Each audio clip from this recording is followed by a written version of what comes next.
I got to admit to you guys when I was wrong. FERRO told you wrong right here. I am from Memphis. Everybody knows I'm a Los Angeles Lakers diehard. But when my Lakers are not playing, I'm rooting for the hometown Memphis Grizzlies. Go Grizz! Got to admit to you guys when I was wrong, though.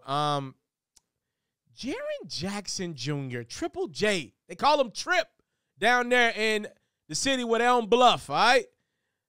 Jaren Jackson Jr. out of Michigan State, I was never sold on him. I got to be real with you guys. I was never sold on Jaren Jackson. His shot looked a little quirky. I thought he'd be a Tristan Thompson 2.0.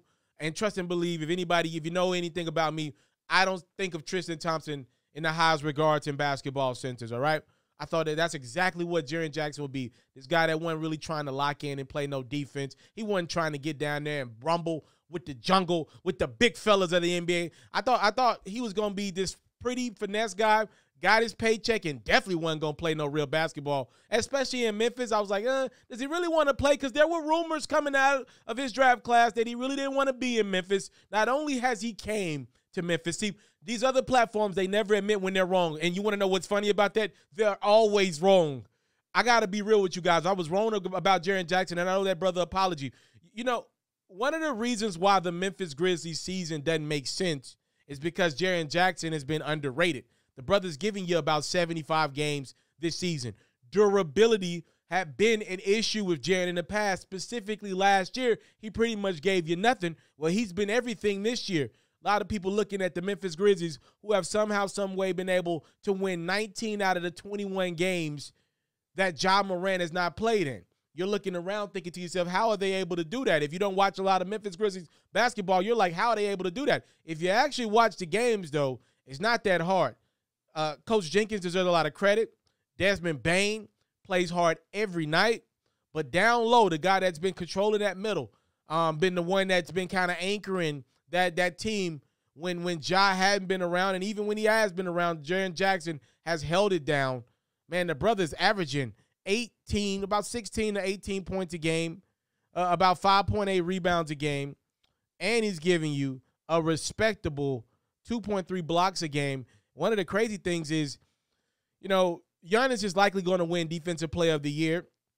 He makes the more spectacular plays. He's one of the greatest athletes we've ever seen at the center position. He's going to probably win Defensive Player of the Year.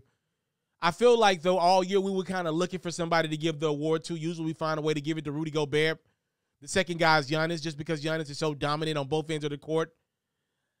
The real answer probably is Jaren Jackson. I mean, think about it. Jordan kind of exited himself out of the MVP race because he's missed so many games. You look around, I'm not sure if Desmond Bane's going to win Most Improved Player of the Year. He's on my list. I'm not sure if he's going to win that award. And we'll see if Coach Jenkins is able to win Coach of the Year. That's a tough one. There's so many teams that have exceeded expectations this year. You got to look at what Jason Kidd has been able to do his first year in Dallas.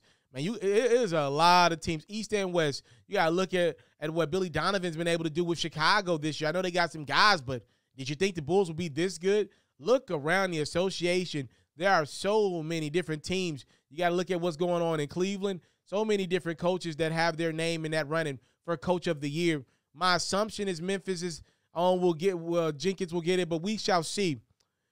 I believe the answers to some of your questions, if Ja Morant's not going to be in the MVP conversation, is Coach Jenkins at Coach of the Year and Jaren Jackson Jr. as Defensive Player of the Year.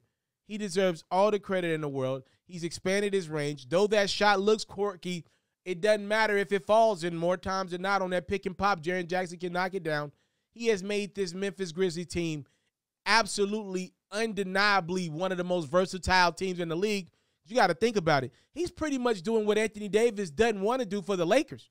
He's got about 15 to 20 more pounds of muscle on him than AD does, which allows him the ability to bang on defense, take some of that contact from the Nikola Jokic's and the Joel Embiid's of the world. And then on offense, he can still pop out to the three-point line. And if he needs to, he can post up. He's got a couple moves in his repertoire. Jaren Jackson Jr., I'm sorry, big dog. I was wrong about you. You are having an incredible year, and you look like you're going to have an incredible career with your versatility. He's went from a guy who I didn't see having a long future, but based off what I perceive to be ego, to a guy where you're like, oh, wow, he's a stretch 4, stretch 5. this guy's going to have a job for the next 10 to 15 years as long as he can stay healthy. I was wrong. My bad, Trip. You have been phenomenal this season.